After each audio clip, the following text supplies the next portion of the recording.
Welcome to Not Starving Artist, the podcast. I'm your host, Brooke Benson, money coach and equity actor.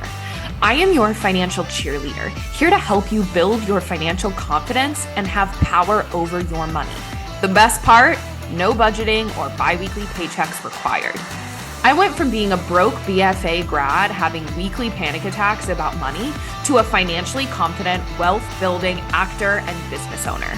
Money gets to feel fun, simple, and sexy, and I am going to show you how. Hello, everyone, and welcome back to the podcast.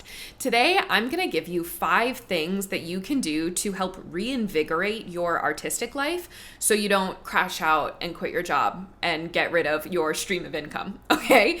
Because for so many of us as artists and creatives, we tend to have seasons or a lifestyle where we are doing other work to bring in income while we are also doing our creative work and our artistic work. Because we know that as artists and as creatives, being able to make a full-time income off of your art has so little to do with you, right? So much of it is luck. So much of it is what is going on in the artistic industries. We have strikes all the time that are happening that can affect our ability to work. I mean, our industries are in an upheaval right now, right? So even people who were able to consistently work, that's not always the case for them anymore. Now, I'm saying this as a large generalization because this also does not have to apply. This also is not there are exceptions to this rule. But why I'm saying that is because the more we can take the weight off of doing other work to create income so that we can continue to be artists and live in this world as a creative, the easier our life is going to be, the more creative our lives are going to be, and the more likely it is that at some point you may not even need another kind of work to bring in income, right? But when we're coming from the energy of the job that's paying my bills is sucking my soul and keeping me from my one true calling, when that is the energy that you're holding on to, one, you're going to be less creative because no good art comes from that place. It's going to be very angsty, crazy art, right? And not in the good way. Or very scared art that's trying to get things right because you're so desperate for artistic opportunities because, oh my God, get me out of this job. Once I'm a full-time artist and I'm only doing my art, everything will get better and I won't have to feel bad things or feel lifing. And that's just not true either, right? So the first thing I want to say is just clock for a second. Are you having a bad week? Or is this a large big picture problem? So let's just get some clarity. Let's be honest with ourselves on that. Because here's the thing. When we're holding on to that weight of this job is the thing that's holding me back, sometimes that will push you into the thought of I should just quit. When I quit, I will have more time and capacity and I can fully devote myself to my art or my true calling or building whatever I want to build. But you're taking away one stressor and you're adding in another. Because you're either going to be stressed that your job is taking away from you as a creative, or you take away the job, you quit the thing that's making you money, and then you're going to have money anxiety from being unemployed and not having income that's going to take away from you creatively. So I would rather you choose the version of stressors that still has you having a paycheck and we can solve for the stressor in other ways, which are the 5 things that I'm going to walk you through today. Because remember, creativity actually thrives on financial stability. Okay, it's a conditioned trauma response to only be able to make shit happen when your back is up against the wall. You get to make things happen with plenty of wiggle room and safety. That option is available to you. And if you are, I'm going to go on a rant here for a second. If you are choosing to do the thing that is so good for you, which is I'm going to figure out how to pay my bills so that I can still be an artist while I figure out what's happening in the industry and I figure out my voice and how I plug into the artistic industries as they're molding and shaping. But I'm going to make sure I have a roof over my head and food on the table and money to pay for flights to go see my loved ones. You are doing an incredible thing. That is not at all taking away from you creatively. I want you to remind yourself that taking care of yourself financially is taking care of yourself creatively. Because when you get a good night's sleep, you're able to create better. When you're not stressed about how you're going to pay rent next month, you're able to make better art. When you're able to go fill your life with experiences, which usually cost money to travel and go to and buy tickets to and consume other kinds of art, that takes financial ability. That takes financial wiggle room. So I want you to even rewire in your brain right now of like, instead of the job that's paying my bills is pulling me away and keeping me from my one true calling, it's this temporary job that I am using to support me financially is allowing me to continue to foster the creative side of me so that at some point I can indulge more in my creativity, right? Like we're going to just enter this episode with a lighter way to frame this, okay? So I want to give you an example here because there's two different things that could be happening. So the first one is that you're in a situation, a job, a way of making income that's actually zapping your energy and like you actually do need to move away from it as quick as possible, right?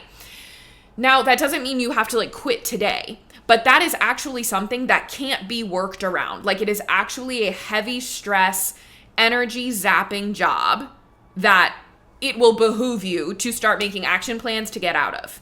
Now, there's another realm where you have a job or a way of making income or bringing money in that feels like it's a huge problem, that feels like it's zapping your energy, that feels like it's taking away all your time and all of your capacity, and your solution is, well, I need to leave this job and be a full-time artist.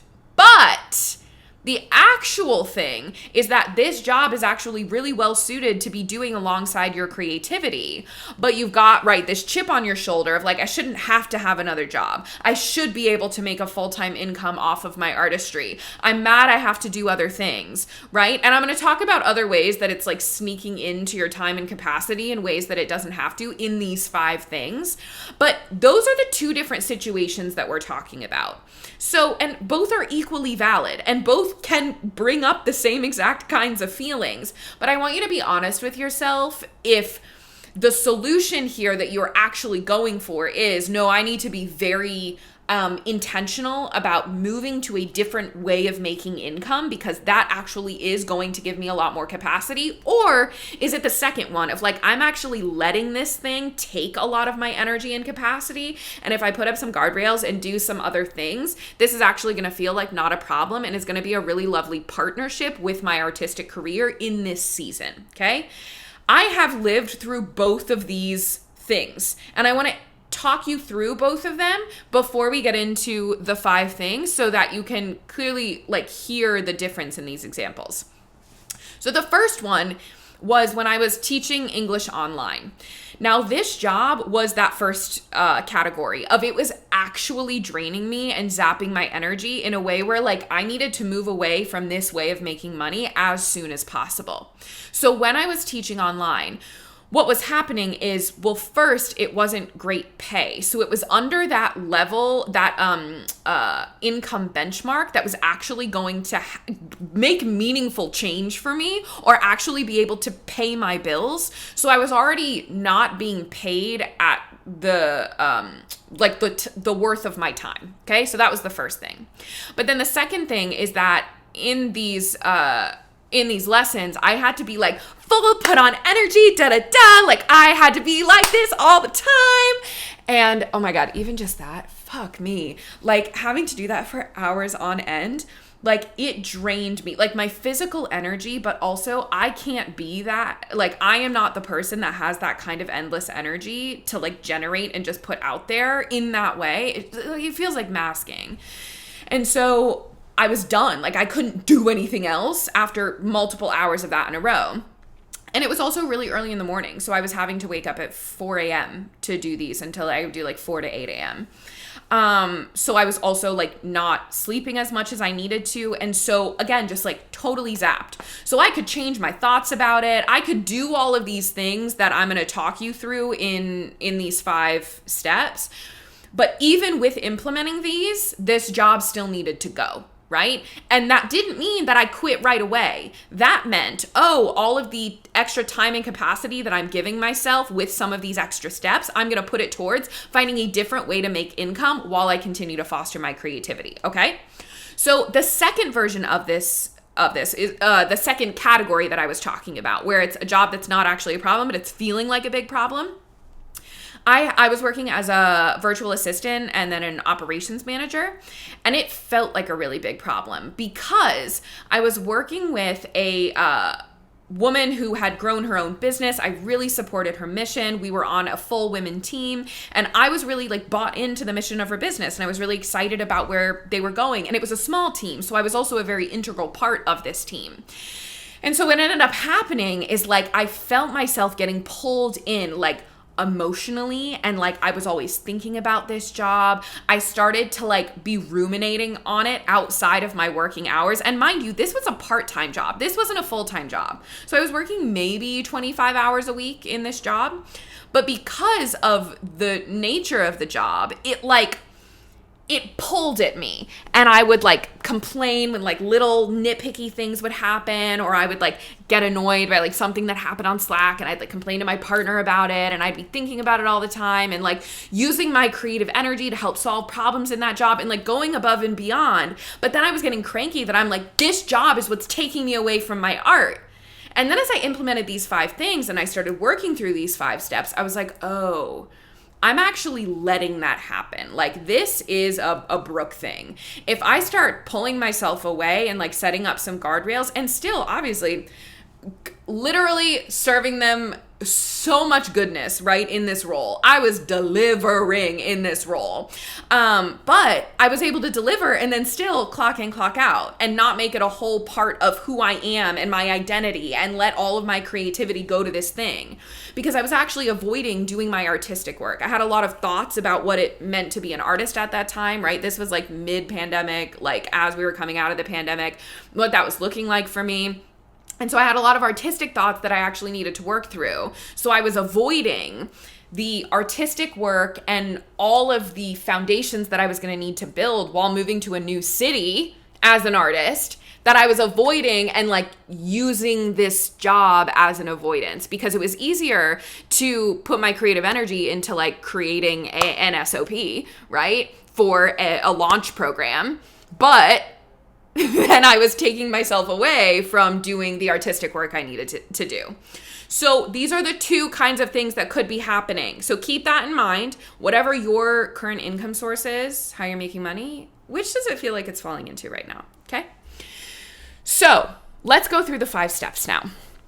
Now, with these 5 steps, that second job that I was talking about, when I implemented these things, I was able to grow this business, Not Starving Artist, to be my full-time income, and then have a full acting career outside of it, and feel like I was really fostering my creativity outside of it. And of course, this job fell away at some point, but this job didn't feel like an issue when Not Starving Artist became my full-time work, right alongside my artistic career. It was like, oh yeah, it just doesn't really make sense for me to have this job now with what's happening with Not Starving Artist. I wasn't like, I gotta get out, I gotta quit because that's gonna solve the problem. So it felt like a really nice way to depart from it, because I was very unattached to it, right? I was like, thank you so much for paying my bills. This is so great. And now this thing is paying my bills, and that's great. But also here's all this stuff I've cultivated outside of that work life, artistically and otherwise. And so I feel neutral, right? Like, it wasn't a very charged decision. So what I want to cultivate for you here is like, yeah, taking the charge out of whatever you're doing to make money. Like, let's neutralize it, right? If it really is just making money, great. Like, let's neutralize it. And even if it is a passion thing for you, that's great, but we can still neutralize it, right? Like, let's leave all the activation and the charge for like inside of your artistic work. When you're doing the self-tape, when you're in the audition room, when you're on the set, when you're in the rehearsal room, that's where the charge should be. That's the only place it needs to be, okay? Okay, so first thing you're gonna do, if no matter which category you're in, right, you're gonna do these 5 things. First thing you're gonna do is you're gonna stop complaining about this job. Moratorium on complaining about the job. Not a single complaint gets to come out of your mouth. Boss level, you stop talking about your job. in its entirety, completely. So like, I know when you're at brunch with your friends and everyone's talking about what's going on, and like, I know a lot of people are in the restaurant world, right?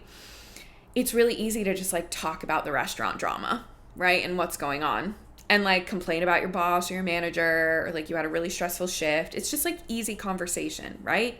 Or like, you are you work remote, right? And so you're click-clacking at your computer throughout the day, right? Like really annoying messages hitting you on Teams. Your partner comes home and the first thing you want to do is be like, can I just vent to you? Can I just complain? Moratorium. Done.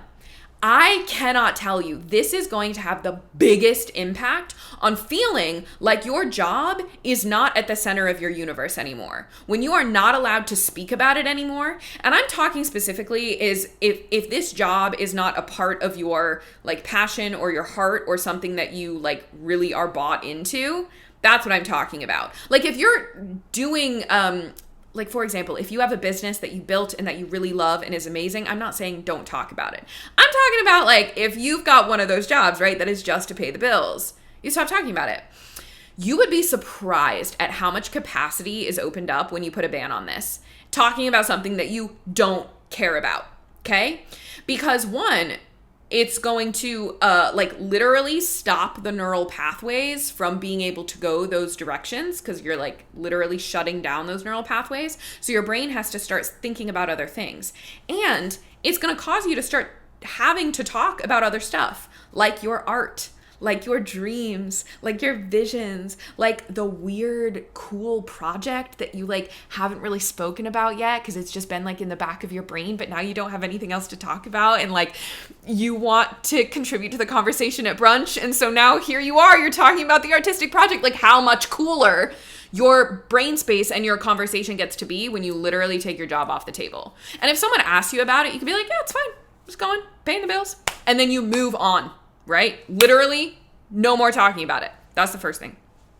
Second thing, I want you to create your dream artist schedule, because a lot of times it feels like if I don't have this job, if this job wasn't a part of my life, I would have so much more time to do my art. But you don't actually think about like what the life of a full-time artist for you would look like. So you can do this in like Google Calendar, like go to an empty week like a year from now and literally block out with like different colors and different kinds of scheduling. Like, okay, are you in rehearsals from these hours to these hours? Or like, do you have your evening show? Or like on this week, are you on set, right, for the whole week? But then like the next week, you're not on set at all, right? And you have an audition here. But then what is the other stuff, right? Like, do you have a workout schedule? Are you going to yoga? Are you taking other kinds of classes? Are you getting coaching? Is there another project that you're working on? What does your social life look like? Like, what else outside of the actual art time is happening in that week? It's really interesting when you have to get down to it, because spoiler alert, your art will not take up 40 hours a week. Nobody's art takes up 40 hours a week, because guess what? That's going to drain the well. And then you have no other hours or time to refill the well. And you need a full artistic well to be able to make good art. Okay. It's also, this full-time artistic schedule is probably going to take a lot more self-management than you are flexing right now. So when you look at that, right, it's probably going to be a lot of self-activated stuff. You are choosing the hours that you're working. You're choosing the hours that you're going and doing the things that are good for you, right? Like your vocal training, your physical wellness, making sure you're shopping, like spending time with people, but like you're the one that has to plan and organize the hangouts, whatever it is. It's going to take a lot of self-management. So I kind of want to like slam you up against what a full-time artist schedule actually looks like. And yes, it can be wonderful to look at, and it's not going to be this perfect dream of a life that doesn't have any friction and that's never filled with anything you don't necessarily want to do, or that's not going to require like any ounce of willpower, right? It's still going to have a little bit of that crunchy stuff. So we're going to take it off this like dream golden pedestal of like, if I'm just on set every day and then nothing will ever bother me again, and I'll just be like floating in my dreamlike state of artistry. Like that's literally has been no one's experience ever. Okay? No one's experience ever. And that's beautiful and that's wonderful, because the real life shit, the crunchy shit, is like where we're able to get in the trenches with our life so that we can be better artists, because we're literally living inside of our life. So we have fodder to create art from. This doesn't mean you have to struggle and starve in order to create good art. It means you have to be inside of life, and you have to let life do its life thing to you in order to be able to be an artist. Okay? Now, once you have this schedule of whatever your dream artistic life is, the fun part now is you get to start integrating it into your current schedule. So like, again, the way you're making money right now, it's not taking up every single hour of every single day, right? Like actually put in, you can do this in your Google Calendar now. Put in, or if you're an analog girl, I miss my passion planner so much. I wish my schedule allowed me to be an analog person, but it would be too much erasing and chaos, and like there was a point where I couldn't do it anymore. But you can do this in a physical calendar, like with stickers and color. Oh, have fun with this. Have fun with this exercise. You get to start taking that calendar and putting into your current calendar. So like, okay, let's say in this artistic calendar, you have 3 hours in the week devoted to writing that new screenplay that you've like had the thought of for a couple years now. You just feel like you've never had the time to do it. Okay, if I look at your calendar right now, I bet you could put 3 hours into your current week to start working on that screenplay. Now, your daytime that would be filled with being on set, filming that TV show, is currently filled with that 9-to-5 job that you're clocking in at, right? The remote job that you're clocking in at, right? Working from home. But the evening's still free, weekend's still free, morning's still free, lunch break's still free, right? You could slot in, like what can you slot in from your artistic life into your current life? Because if you're not able to slot some of that stuff in now, there's no way you're going to be able to slot it in when you become this magical full-time artist, because now you're in this dreamlike state who has the motivation to do everything that they've put on their calendar. So start asking that of yourself. How can I start slotting stuff in? And if I can't do it right now, why? What is getting in the way of me slotting this into my schedule? And like even putting in your dream workout schedule when you're a full-time artist, putting it into your current lifestyle is going to make you feel like I'm literally crafting my schedule around like my artistic life and what I want. And then when I do get booked on set, or when I do get that contract or that series regular, or when I start directing, or when I start, making my full-time income from my physical art pieces, you're just swapping out the income you're currently making with the income you're going to make from your art, but all the other stuff is already crafted around it. So you've already been living this life of the artist that you want to be around it, and then you're just slotting this one little piece in and out, right, of the income. That's how you get to think of it. So again, it's like this identity piece of you're creating the identity and literally living out the identity of this dream full-time artistic life. You get to do that right now. You get to start feeling that right now. Okay, so that's the second thing. Third thing, manage the shit out of that paycheck and be so grateful for it. Because you might be extra mad at your job right now because you're not seeing that money give you any sort of forward movement, especially in your artistic career, because that money is being spent impulsively or largely ignored outside of paying your rent. So when you manage your money more intentionally, when you set up the money flow method, which is what I teach you to do inside of Cashed Up Creatives, when you have your monthly financial CEO parties, right? When you're doing the 4-step anti-budget money strategy, right? And you're managing your money, you are actually able to see forward movement in your savings account, in what you're able to spend money on. You're able to see the savings bucket you have for the acting class you want to get back into. You're seeing it fill up. You're seeing your debt decrease. So when you're seeing that movement financially, you're not mad at the paycheck. You're probably mad at the paycheck right now because it's not really doing what you want it to do, which is taking care of you financially and fostering your creative career. right? So, but it takes intention for the paycheck to then go towards those things. It takes management. Now, this doesn't mean you have to spend hours and hours every week tracking your spending and budgeting and going on, every single day having to check in on all of your bank accounts. Like, it doesn't have to be all that, right? Again, 4-step anti-budget money strategy. The whole point of it is so that you get to manage your money in less than 1 hour a month. And you're able to just click into your one bank account and see the whole story of your money, what you have to spend. You're able to see all of your financial progress with one click, and then you move on with your day. So you can go do your art and go get your bag, right? So when you are not doing that, of course you're going to be angsty about the job because you're putting all this work in to earn this paycheck that's not actually doing what you wanted it to do.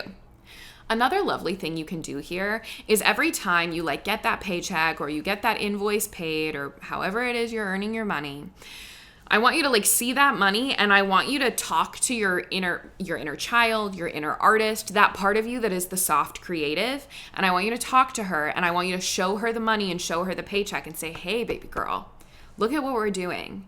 Look at what I'm doing for us. See this money? This is going to go towards this roof over our head. And guess what? This is where you get to do your art. See this apartment? That's your self-tape setup. This paycheck is going towards that to pay for that. So we get to do more of our art.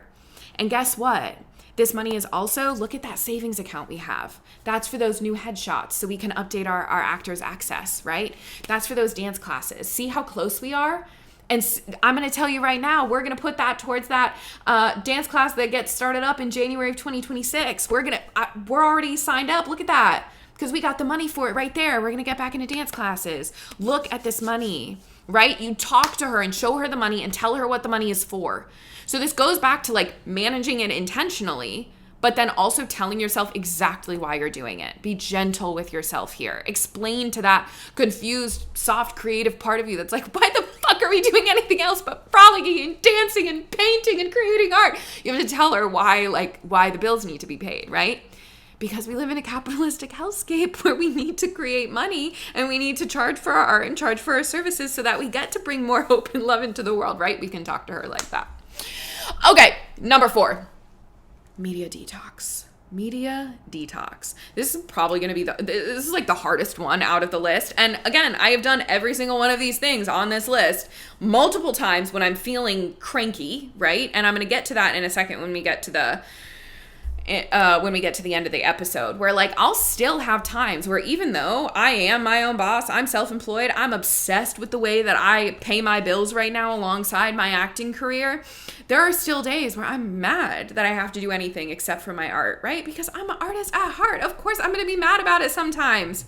Okay, so I still have to do some of these things. Media detox is one of the most effective and most infuriating things that you're going to do, but I want you to do it. It is literally taking away all media. So Instagram, social media, YouTube, books, Netflix, TV, podcasts, any kind of stimulation and media. It is now gone from your life for 1 week. You literally only have to do this for 1 week. Okay? By day 3, you're probably going to have a lot of breakthroughs. So why this is important is because the biggest complaint that usually comes with, I feel like my job is sucking my soul and pulling me away from my art, is because I don't have time. Yes, you do. Yes, you fucking do. You take away the phone and Netflix and books and podcasts, and yes, you freaking do. Okay? Yes, you do. So you're going to go on this media detox, and what is going to then get filled up in the space is you're probably going to feel itchy. That's the word I use to describe it especially when I do Instagram detoxes or phone detoxes. I get an itchy feeling, right? It's that addictive feeling, being addicted to that stimulation, being addicted to that scroll, being addicted to that fast dopamine. So you're probably going to feel that a little bit at first. But then what fills the space is 1, silence, where you're with your thoughts, maybe even the thoughts that you don't want to be ruminating on that actually need to come forth about what you're feeling, what you're thinking, processing feelings. A lot of feelings might come up that you haven't really processed because you've been so distracted to process, especially right now, y'all. The grief and the sadness and the anger that I think a lot of us are holding in our bodies and not giving ourselves enough time to actually feel through and purge. It is so much more frequent for me now than it ever has been because of what we're having to hold and see and witness and go through, right? So I just want to say that we're probably all processing a lot less than we need to be. The other thing that's going to happen though is your creativity is going to start coming to the forefront. What can you make? Like your creativity has this space to start getting excited and being like, okay, I'm so bored, I want to create something. I actually do feel the motivation to write because writing is better than sitting and staring at this blank wall because I have nothing else to do.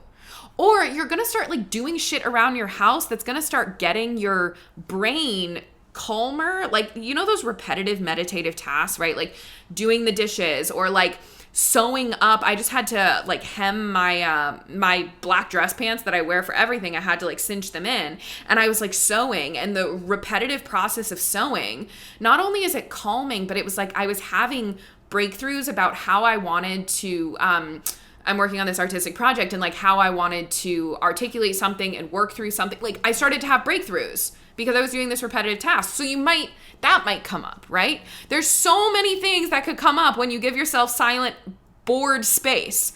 That is the goal of the media detox. It's also to prove to yourself that I don't have time is bullshit. You 100% do have time. You 100% do. So now, number 5.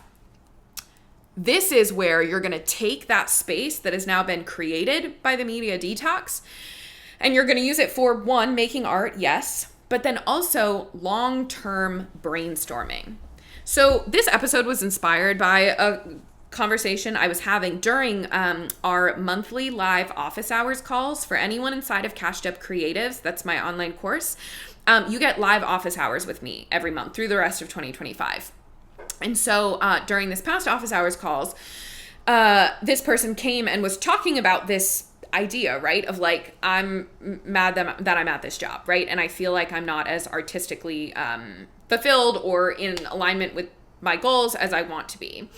And one of the main things was like, she feels like she's constantly looking at short-term solutions for the financial aspect of things rather than creating a long-term solution so that she doesn't keep having to like fall back on these short-term solutions of like, okay, I have to get this job, or like I have to get this income here because like I'm going back and forth, right? I like make money and then I become a full-time artist and then I get booked and then there's famine, and like getting out of that cycle. So part of what this space is for is to do that long-term brainstorming, because long-term solutions take time, okay? They take some time to really flesh out and really walk along the path of, and they will never turn out how you initially brainstorm and envision them. Okay. So you could have this brilliant idea for this like long-term solution, whether it's like owning your own business and creating it, or like creating your own studio or your own like entertainment management company, or whether it's just this like dream job that like has all these steps to be able to get because it would be perfect alongside, like you have this grand vision. It will never, ever, ever be that thing 2 years down the road. It's going to be something better and something more aligned, right? But why I'm saying this is because the long-term planning is about those first little steps. Like, Not Starving Artist was never supposed to be a business. I was going to be a blogger, not about money either. And I was going to work as a VA. That was my big, brilliant vision when I first started doing this work. Like when I wanted to get out of teaching, that was my vision. And so what ended up happening was like I had this vision. I wrote out the kind of job I wanted as a VA. And then I had this like extra time and capacity, right, to start thinking long term. And so I started doing what I call following your breadcrumbs of joy. So I was like, ooh, it would be fun to blog about this. And then I was like, ooh, I've really like worked on my money a lot recently, and I figured out how to manage it as an artist. Like, I'm going to write a blog about that. And then I was like, oh, maybe I could like guest write for a blog and like get paid for that right away. And so I did. And then people started seeing it, and I started getting feedback, and they were like, we want more of this. And I was like, oh, well, let me create an Instagram page. And so I did that, and I had a lot of fun like in Canva making content. Like, it felt creative. And then again, that started getting traction. And then I was like, oh, I could coach on this. So I like launched my first coaching package, but it's still didn't feel like my full-time job. It was all just like fun little things that I was trying. And then I tried an online course, and then I really started taking my business seriously, but I still had another job, right? Like I still wasn't thinking about this thing as like, this is going to be my full-time income. And then as I just continued down that path and doing things that were exciting, like, oh, maybe I go and speak at colleges and do college workshops. Oh, I'm getting invited to speak at this like company's conference. Like, okay, let me go do that. Maybe I'll write a book one day. Like maybe I'll start a podcast. Here we are. And all of a sudden, now here we are. Not all of a sudden, but like it feels like all of a sudden, because I was just following these little breadcrumbs, and now here we are, right? Like I do not starving artist full time. But this was never the vision, right? So this also takes some of the pressure off of, I think there's a lot of pressure around, I have to create a long-term solution, and then it feels like this huge mountainous thing that you have to accomplish or do or achieve, and it might feel impossible because it's like, I see where I am now, and how am I going to get to there? You have to pull way back and be like, okay, what is the babyest stepping stone that I can start to take my next step on? Or like, even if you don't have the stepping stones lined out, it's like, can I look for one little breadcrumb that I can find right next that like gives me a little bit of a glittery feeling? So the goal here is putting in a GPS location. It's not about like mapping out the entire journey and like seeing it start to finish. It's about putting in a location into your GPS navigator and starting to drive. That's your only job here. Because as you drive down the road, there's going to be a road that looks really exciting that is not on the map that you put in the GPS location for, but you're going to take a right. And you're going to start seeing what's down that road. And like, ooh, maybe that's not the road I actually want to go down, so I'm going to turn back onto the main road, but maybe it is. And maybe there's another detour. And maybe I see a sign that really sparks something and gets me thinking, right? Like there's so many different ways that this starting on this road could take you, but the only job you have right now in this empty space that your media detox is creating for you alongside of your art is to start figuring out what are those breadcrumbs. Let's just start chasing shit, right? Like I want you to think about one of the examples I used during the office hours call is like, I don't understand Animal Crossing. I never played it. But I'm thinking of like an open world video game where your only job is to like go and collect all the different coins in all the different places. Or like you don't know when a side quest is going to hit. Your job is just to like walk around and see what feels fun and see what feels exciting. And then all of a sudden you're on an adventure. Like that's your job. Like go collect little quests, go collect little projects. And like maybe you do the little side quest and then it's done and that was it. Like there's no other follow-up quest and it was just like a fun thing you did and then you move on. Or maybe it's like this quest, oh, but then it leads to this quest and oh, then I ended up in this castle which actually led me to this boss level and that was so fun and now I'm in a totally different world. Like you have no idea. You have no idea. So you're in an open world game, act like it. And remember, when you're driving in that car, as you put in that GPS location, don't have a podcast in your ears. Don't be too stimulated and tuned out to not be able to like see the quests and see the road signs and see the chickens on the side of the road that might make you have it. Like you gotta be open.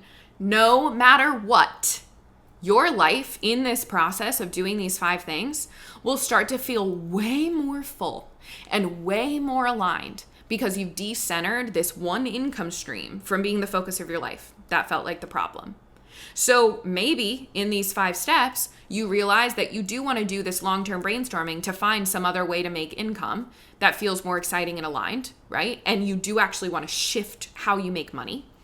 But you also in this process might realize that like, no, I got a pretty sweet deal right now. And now that I've added more space and art and life and really got clear on what my life would be as a full-time artist and how I can start implementing that. And I've started to follow breadcrumbs of joy, even though I don't actually care about switching jobs. But now I have all this other stuff that I'm doing in my life that's feeling really full and exciting. Like now that job doesn't feel like a problem anymore because you're doing more of your art and you've also created this full life outside of your art and your job, which is also super important, okay?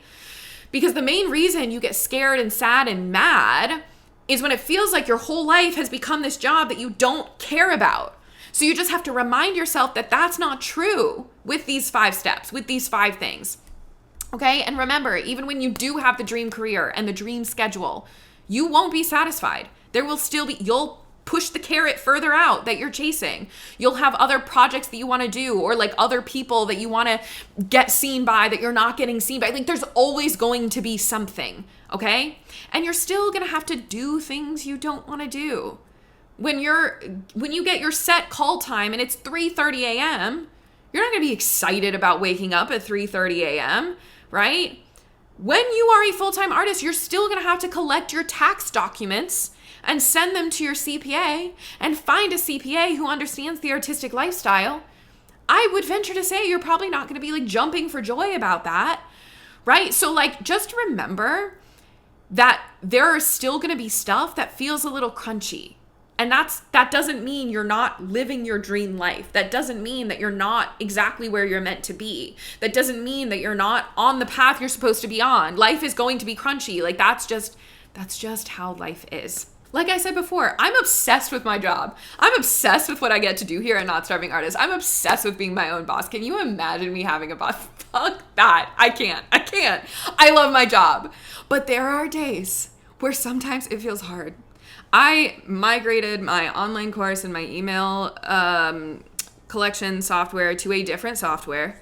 And that means that I had to create a new email opt-in, and I had to figure out how to do it in this new software and update all of my links on, my link in my bio, on my website, and my podcast channel. I had to do all this stuff. I was not having a good time. That was not super fun for me, right? But like at the end of the day, I'm never going to be able to get away from having to do anything like that, right? There would be a version of creating an email opt-in form that would exist in a life where I'm only acting all of the time, right? Like there would still be a crunchy version of that. So I want you to ask yourself how much of what you're feeling right now is coming from being mad that like life is gonna life, right? That there are some things that you don't love doing. And like, especially right now when we have a fascist regime taking over in the background, things are probably gonna feel a bit harder right now, right? And like we might just be fucking mad that we have to do anything right now, and we might be feeling a much stronger pull just to escape into our art all the time, right? It does feel sometimes like a dreamland when you're in a rehearsal room and you're just like locked in, right? But when you leave the rehearsal room, life still smacks you in the fucking face when you turn your phone on or when you like walk out into the streets, right? So we might be feeling that pull just to escape into those artistic worlds all the time. But even when you're a full-time artist, it's not all of the time. So just asking yourself how much of this is actually related to the job and how much of this is related to what's happening in the world, or how much of this is just related to the fact that like I'm mad that not everything is roses and daisies all of the time. Okay? So with that being said, I want you to start implementing the 10% rule. Okay?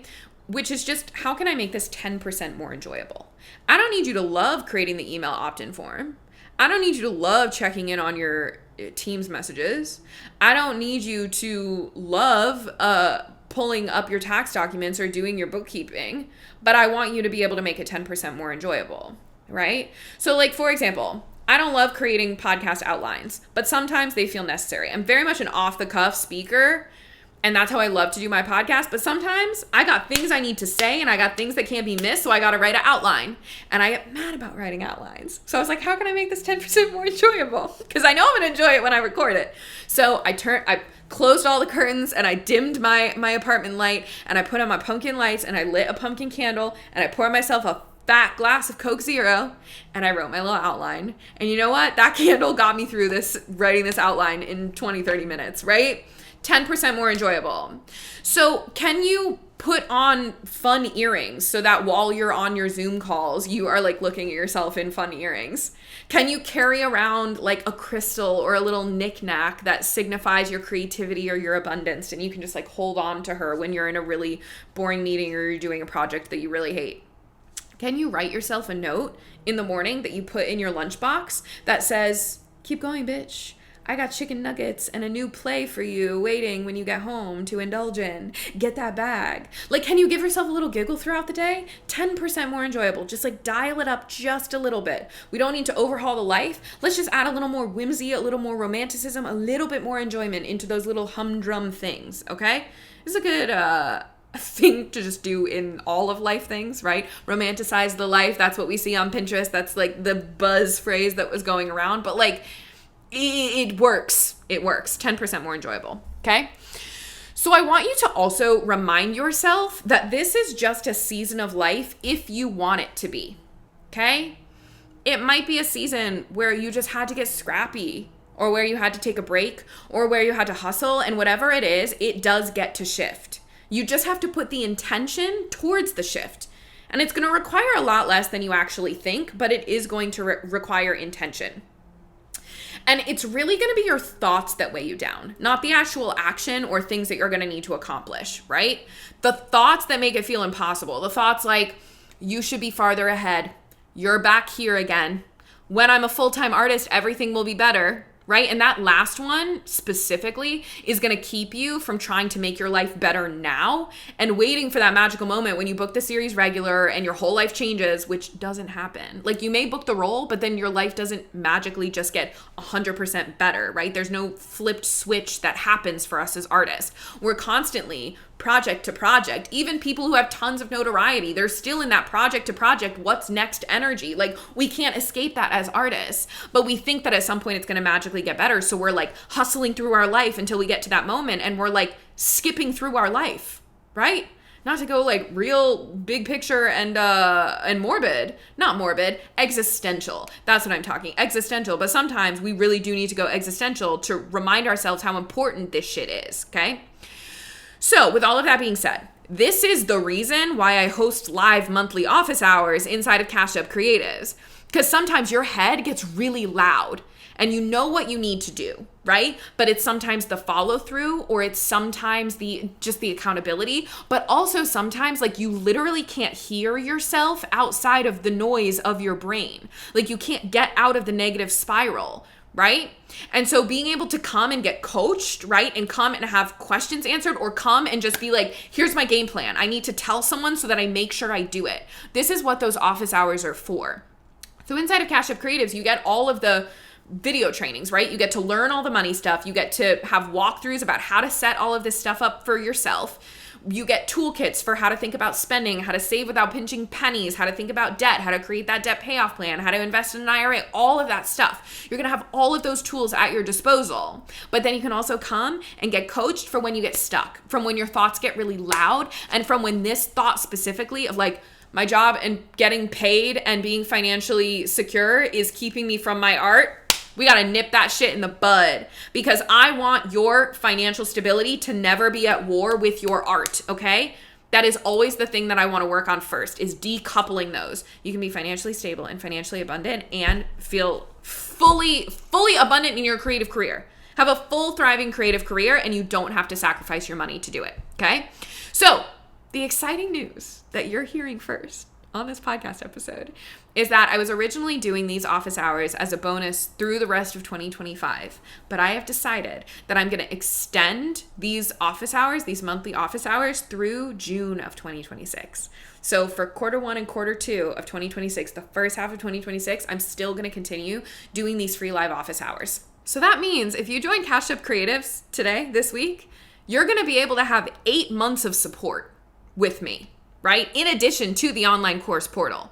So for the next 8 months, every single month, we're going to have an office hours call that you can come on and you can get your ask coach and you can get your questions answered. Okay, and 8 months is plenty of time to get you at least 3 months ahead on bills. Feel more like an artist and feel more financially secure. Make a plan to change jobs and then actually do the job change. Prepare for tax time, because tax season is going to fall in this next 8 months. And then you're going to be able to have a stress-free tax season. So much can happen in 8 months. Your entire financial reality can change in the course of 8 months. Okay? And y'all, this course is $247. One-time payment of $247 total for lifetime access. So even after these 8 months are over, you're going to retain access to all of that material inside of the course that you can always look back on and get coached by in the future. Okay? And monthly office hours for the next 8 months. So if you want to learn more about Cashed Up Creatives and everything that's inside, I have a whole breakdown of every single video training in the whole module. You can hear from past clients, you can see their wins, you can learn about like how the course actually works. All of that, you can find the link in the show notes for this podcast. It says join Cashed Up Creatives. If you're watching on YouTube, you can go to notstarvingartist.com and there's in the menu bar, Cashed Up Creatives online course, and it'll take you there. Your starving artist era is over, so I can't wait to see you inside. Thanks so much for tuning in. Come join me on Instagram for more on how to build a simple, sexy relationship with your money. My Instagram handle is @notstarvingartists. And if you want to dive deeper with me, head to the show notes to learn more about one-on-one coaching. If you love this episode, subscribe, leave a review, and share it with a friend that you want to get rich with.